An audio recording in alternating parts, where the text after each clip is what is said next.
Assalamualaikum warahmatullahi wabarakatuh. Alhamdulillahi rabbil alamin wa bihi nasta'inu ala umuri dunya waddin. Asyhadu an la ilaha illallah wa asyhadu anna Muhammadan abduhu wa rasuluh. Allahumma shalli wa sallim ala sayyidina Muhammad wa ala ali sayyidina Muhammad. Allahumma aftah alaina abwab al-ulumi wal fuhumi wa anshur alaina min khazaini rahmatika ya arhamar rahimin. Puji syukur kehadirat Allah Subhanahu wa taala. Selawat dan salam ke pangkuan alam Nabi besar Muhammad sallallahu alaihi wasallam beserta al dan sahabat beliau sekalian. Perkenalkan, nama saya Fadilah, Sarjana Hukum Islam, Magister Agama, salah seorang dosen dari Fakultas Syariah dan Ekonomi Islam, Program Studi Hukum Keluarga Islam, Institut Agama Islam Al-Aziziyah, Samalanga, Kabupaten Biren, Provinsi Aceh. Di sini saya bertugas sebagai dosen tetap Prodi Ahwal Asyasiyah atau Hukum Keluarga Islam yang dibebankan mata kuliah Administrasi dan Peradilan Agama. Kita lihat dari definisi administrasi. Administrasi adalah rangkaian tindakan, proses, dan metode yang dilakukan untuk mengelola, mengatur, dan mengarahkan sumber daya, baik manusia maupun materi, dengan tujuan mencapai hasil yang telah ditentukan. Administrasi melibatkan tahap perencanaan, pengorganisasian, pengawasan, pengendalian, serta koordinasi berbagai aspek dalam suatu sistem atau organisasi. Yang kita maksud di sini yaitu administrasi peradilan agama, merujuk pada serangkaian proses administratif yang terlibat dalam pengaturan dan pelaksanaan tugas-tugas dalam sistem peradilan agama. Ini mencakup berbagai kegiatan seperti memberi informasi tentang persyaratan berperkara di pengadilan, kemudian mengelola dokumen-dokumen peradilan, mengarsipkan dokumen pengadilan, mengatur ruang sidang, serta memantau dan melaporkan proses peradilan. Kemudian kepanitraan peradilan agama, yaitu berkaitan dengan peran panitera atau petugas panitera dalam sistem peradilan agama. Panitera adalah individu yang bertanggung jawab dalam mendukung administrasi dan pelaksanaan tugas-tugas peradilan di pengadilan agama. Tugas-tugas panitera mencakup mengurus administrasi kasus, menetapkan jadwal sidang, mempersiapkan dokumen, menerbitkan salinan keputusan atau penetapan, serta menjaga catatan-catatan penting sebuah peradilan. Kemudian untuk lebih mudah mengenal jelas tentang kepanitraan, maka kita perlu melihat struktur organisasi sebagai berikut. Ini yang saya tampilkan di sini merupakan struktur organisasi pengadilan tingkat pertama kabupaten kota.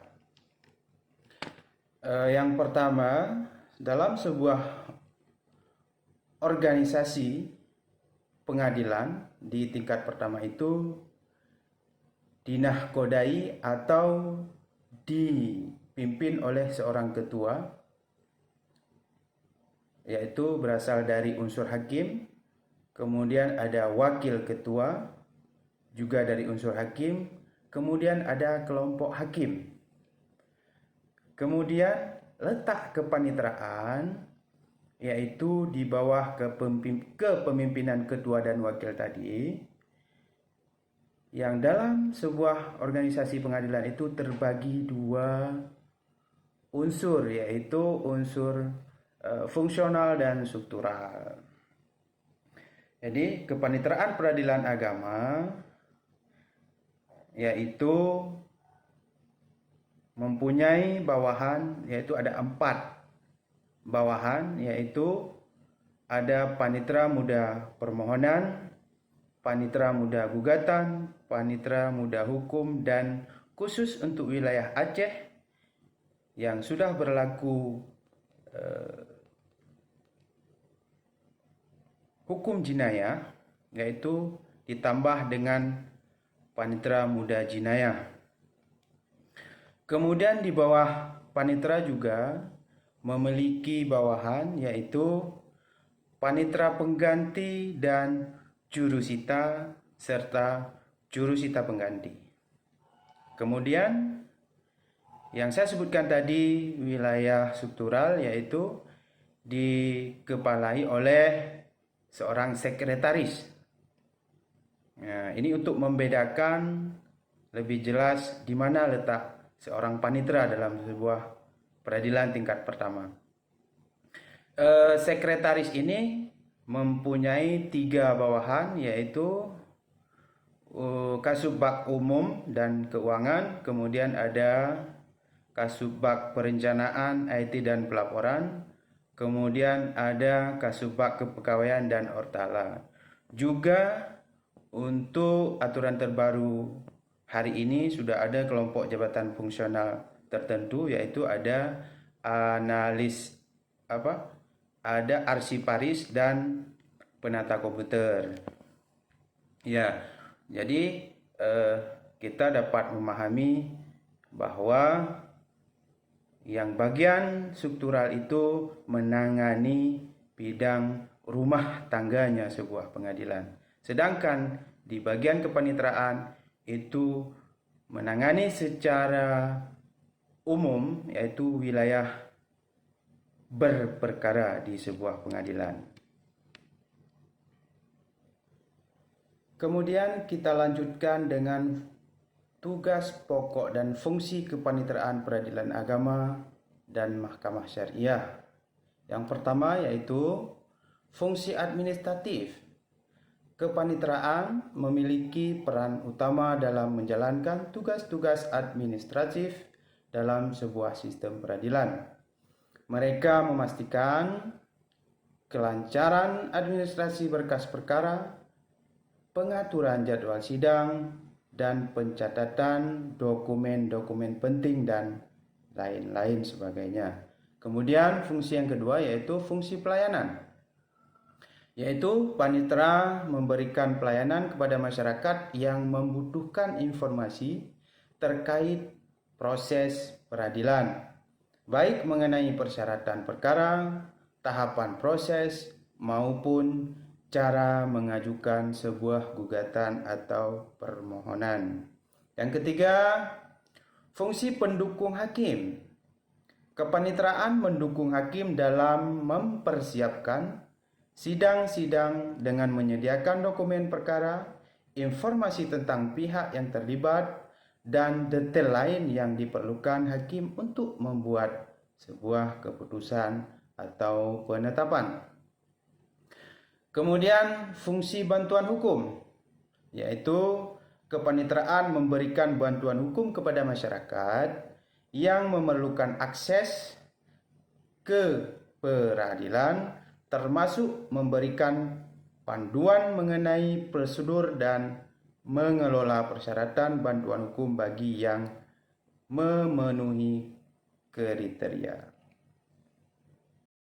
Jenis-jenis layanan yang menjadi kewenangan pengadilan agama dan mahkamah syariah yaitu ada perdata dan pidana. Untuk pidana dikhususkan kepada mahkamah syariah, yaitu pidana Islam, perkara jinayah. Sedangkan untuk pengadilan agama hanya menangani perkara perdata saja. Untuk bagian perdata, yaitu ada beberapa bagian, yaitu bidang perkawinan ada sekitar 23 perkara yang ditangani di pengadilan agama. Yang pertama, yaitu izin poligami, pencegahan perkawinan, penolakan perkawinan oleh pegawai pencatat nikah, kemudian pembatalan perkawinan, kelalaian atas kewajiban suami atau istri, cerai talak, cerai gugat, harta bersama, penguasaan anak-anak, nafkah anak oleh ibu karena ayah tidak mampu, kemudian hak-hak bekas istri atau kewajiban bekas suami, kemudian pengesahan anak, pencabutan kekuasaan orang tua, kemudian perwalian, kemudian pencabutan kekuasaan wali, kemudian penunjukan orang lain sebagai wali oleh pengadilan, kemudian ganti rugi terhadap wali, kemudian penetapan asal-usul anak dan penetapan pengangkatan anak. Kemudian ada penolakan pemberian perkawinan campuran, kemudian ada izin kawin, dispensasi kawin, dan adal wali. Ini 23 perkara ini dalam ruang lingkup bidang perkawinan. Kemudian ada bidang kewarisan, kemudian ada bidang wasiat, hibah, wakaf, sedekah, dan ekonomi syariah. Kemudian untuk wilayah Aceh, khusus di Mahkamah Syariah, yaitu setelah menangani perdata, yaitu perdata bidang perkawinan, hibah, wakaf, dan sebagainya, ada juga menangani pidana Islam, yaitu perkara jinayah. Yaitu ada 11 perkara. Yang pertama, maisir, khamar, khalwat, ikhtilat, zina, pelecehan seksual, pemerkosaan, kazaf, liwat, musahakah, dan peradilan. Kemudian kita lanjutkan dengan prosedur pendaftaran permohonan atau gugatan di tingkat peradilan kabupaten kota atau tingkat pertama, yaitu penggugat atau pemohon melalui kuasa hukumnya atau diajukan melalui perseorangan, mengajukan gugatan atau permohonan yang ditujukan kepada Ketua Pengadilan Agama atau Ketua Mahkamah Syariah pada kantor wilayah domisili masing-masing. Kemudian pendaftaran melalui prosedur meja 1 bagian perdata dengan beberapa kelengkapan atau syarat yang harus dipenuhi. Ya, di sini kita jelaskan persyaratan perkara yang mendominasi di setiap pengadilan, yaitu perkara perceraian. Kita ingin jelaskan di sini persyaratan sebuah perkara perceraian, baik cerai gugat atau cerai talak. Persyaratan utama yaitu surat keterangan penduduk, kemudian buku nikah asli, kemudian ada surat permohonan yang sebagaimana kita jelaskan tadi ditujukan kepada Ketua Mahkamah Syariah atau Pengadilan Agama. Kemudian apabila para pihak pencari keadilan mengajukan melalui kuasa hukum, maka harus disertai dengan surat kuasa yang sudah dilegalisir atau didaftarkan di kepaniteraan pengadilan tersebut. Kemudian prosedur pendaftaran perkara juga ada 2 jalur. Yang pertama jalur manual, yaitu kita langsung menghadap sendiri ke pengadilan untuk mendaftar atau didaftarkan oleh kuasa hukum. Yang kedua melalui pendaftaran online melalui salah satu inovasi Mahkamah Agung, salah satu dari 11 inovasi Mahkamah Agung, yaitu pendaftaran perkara melalui elektronik, yaitu aplikasi e-court. Yang kesemuanya itu bebas untuk kita mendaftar perkara, baik secara manual atau secara e-court, e-litigasi. Begitu juga dengan persidangan. Pengadilan memberi hak sepenuhnya kepada pihak pencari keadilan untuk mengikuti persidangan secara langsung atau persidangan melalui elektronik. Yang kesemuanya itu butuh proses persetujuan dari para pihak lawan. Kemudian setelah kita melengkapi persyaratan, itu sebagaimana persyaratan utama, surat keterangan penduduk, buku nikah asli, dan surat permohonan. Kemudian besarnya panjar biaya perkara diperkirakan harus telah mencukupi untuk menyelesaikan perkara tersebut. Mengenai biaya perkara di pengadilan tingkat pertama, di situ ada standar biaya perkara sesuai dengan radius yang telah ditetapkan.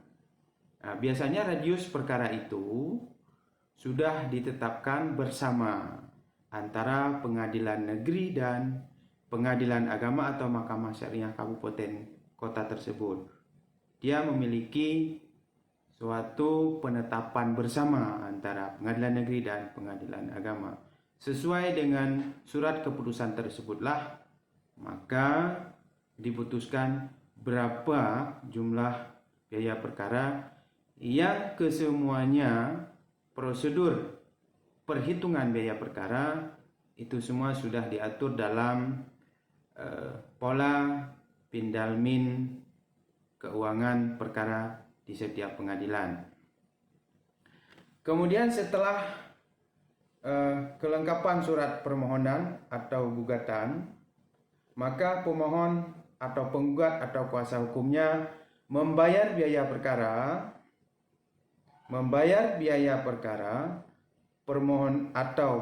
permohonan yang telah dihitung sesuai dengan radius ketentuan melalui bank yang telah ditunjuk oleh pengadilan agama atau mahkamah syariah. Kemudian pemohon atau penggugat atau kuasa hukumnya menyerahkan slip setoran biaya perkara dari bank kepada kasir untuk membuat SKUM. SKUM itu surat kuasa untuk membayar. Kemudian memberikan SKUM yang telah dibuat oleh kasir ke meja 1, yaitu meja pendaftaran, dan menyiapkan bukti turunannya untuk diarsipkan. Ini khusus di meja pendaftaran dan kasir.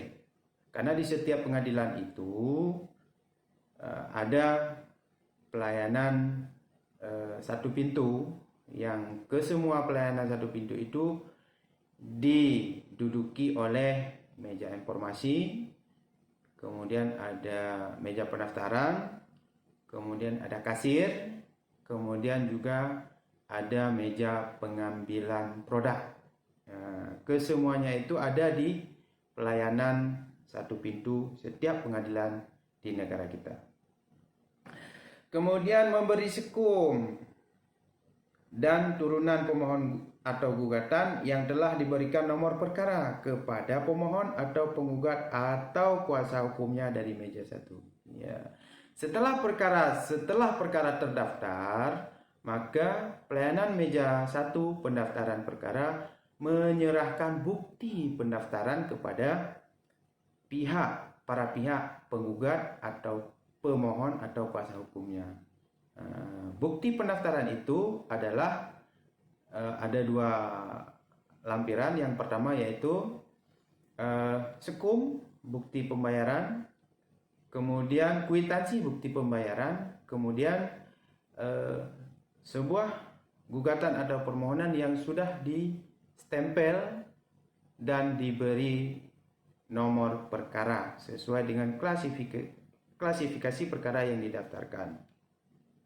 Kemudian menunggu surat panggilan sidang dari pengadilan agama atau mahkamah syariah yang disampaikan oleh jurusita atau jurusita pengganti. Dalam sebuah aturan, masa panggilan yang ditentukan oleh aturan tersendiri yaitu tidak boleh kurang dari 3 hari sebelum tibanya jadwal persidangan. Kemudian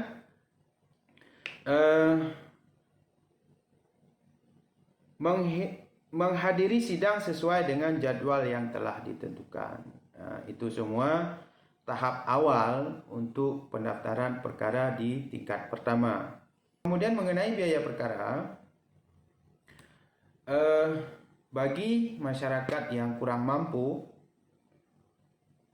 yaitu secara ekonomi, yang kurang mampu secara ekonomi dapat mengajukan perkara, gugatan atau permohonan secara cuma-cuma atau pro deo dengan syarat melampirkan, yaitu yang pertama SKTM, surat keterangan tidak mampu, yang dikeluarkan oleh kepala desa atau lurah atau gampong yang menyatakan bahwa benar yang bersangkutan tidak mampu membayar biaya perkara, atau surat keterangan tunjangan sosial lainnya seperti kartu keluarga miskin KKM, kartu jaminan kesehatan masyarakat Jamkesmas, atau kartu program keluarga harapan yaitu PKH, atau kartu bantuan langsung tunai BLT.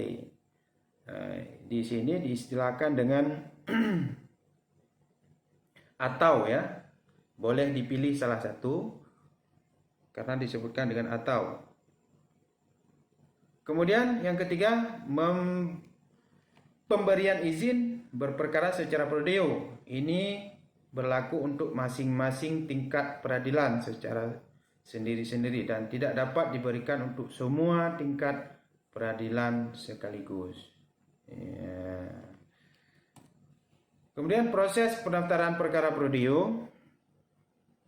Proses pendaftaran perkara pro deo yaitu melalui datang ke pengadilan dan menemui bagian pendaftaran perkara, yaitu meja 1. Kemudian membuat surat permohonan atau gugatan untuk perkara yang di dalamnya tercantum pengajuan perkara secara pro deo atau secara cuma-cuma dengan mencantumkan alasan-alasannya, serta surat permohonan dapat dibuat sendiri. Kemudian prosedur berperkara secara cuma-cuma atau pro deo atau perkara untuk fakir miskin. Masyarakat yang tidak mampu secara ekonomi dapat mengajukan gugatan atau permohonan berperkara secara cuma-cuma atau pro deo dengan syarat melampirkan, yaitu ada 3 persyaratan. Yang pertama, surat keterangan tidak mampu atau disingkat dengan KTM yang dikeluarkan oleh kepala desa yang menyatakan bahwa benar yang bersangkutan tidak mampu membayar biaya perkara. Saya rasa ini sangat urgen untuk disampaikan atau untuk kita jelaskan, karena jangan menganggap bahwa tanpa adanya biaya untuk masyarakat miskin tidak bisa berperkara di pengadilan. Namun secara aturan negara memberi kesempatan kepada masyarakat miskin untuk berperkara secara cuma-cuma atau secara pro deo. Yang kedua, surat keterangan tunjangan sosial lainnya seperti kartu keluarga miskin KKM, disingkat dengan KKM, atau kartu jaminan kesehatan masyarakat Jamkesmas, atau kartu program keluarga harapan disingkat dengan PKH, atau kartu bantuan langsung tunai yaitu BLT. Nah, itu persyaratan yang kedua untuk berperkara secara pro deo. Yang ketiga, pemberian izin berperkara secara pro deo ini berlaku untuk masing-masing tingkat peradilan secara sendiri-sendiri dan tidak dapat diberikan untuk semua tingkat peradilan sekaligus. Ini setiap pengadilan bervariasi jumlah perkara prodiyo yang diberikan. Tergantung dalam penyusunan RKAKL setiap tahunnya selalu mengajukan jumlah biaya perkara prodiyo yang akan ditetapkan untuk tahun berikutnya.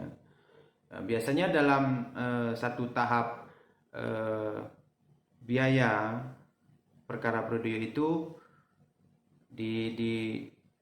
diadakan sekitar 50 atau kurang dari 100 perkara khusus untuk perkara prodiyo di setiap pengadilan dalam setiap tahun. Itu diberikan hak sama. Karena setiap pengadilan itu berhak mengajukan biaya perkara prodiyo. Kemudian proses pendaftaran perkara prodiyo yaitu datang langsung ke kantor pengadilan agama atau mahkamah syariah dan menemui bagian pendaftaran perkara yaitu meja 1. Yang kemudian membuat surat permohonan atau gugatan untuk berperkara yang di dalamnya tercantum pengajuan berperkara secara prodiyo dengan mencantumkan alasan-alasannya.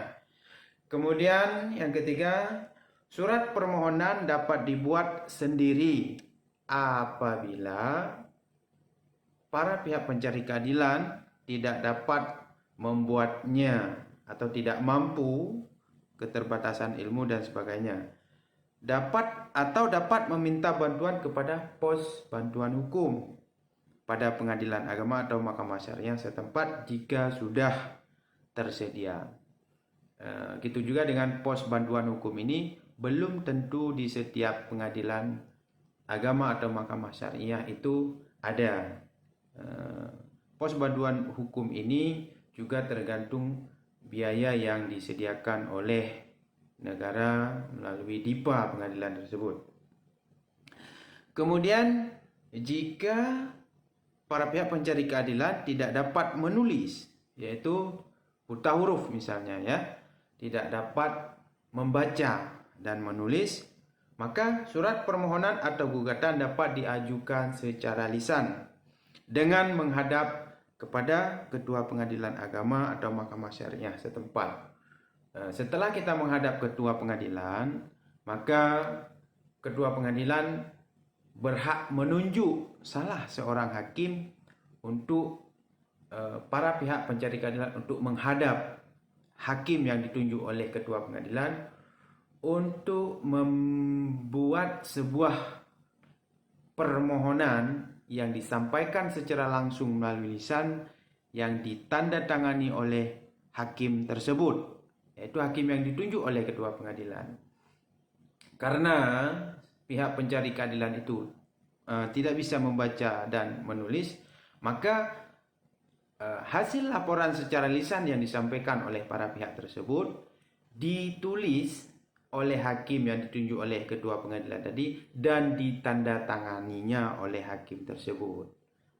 Kemudian melampirkan surat keterangan tidak mampu yang dikeluarkan oleh kepala desa tadi. Itu beberapa prosedur pendaftaran perkara prodiyo. Demikian penyampaian di pertemuan kali ini. Akhirul kalam. Assalamualaikum warahmatullahi wabarakatuh.